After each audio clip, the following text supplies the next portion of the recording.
Okay, so Chris, when there's no hot water, no gas, besides checking your water heater and your stove, what do you do? Okay, so in that scenario, you're always going to want to go ahead and check your earthquake valve, just in case it's tripped. So you'll see by looking up at the top, there might be a red dial. If there is a red dial, you're going to want to go ahead and get your flathead screwdriver, put it in this slot here, and give it 1/8 of a turn.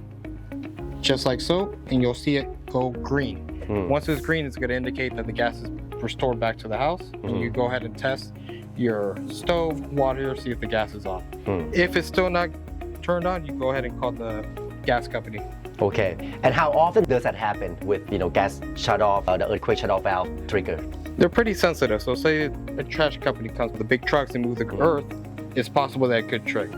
Okay, awesome.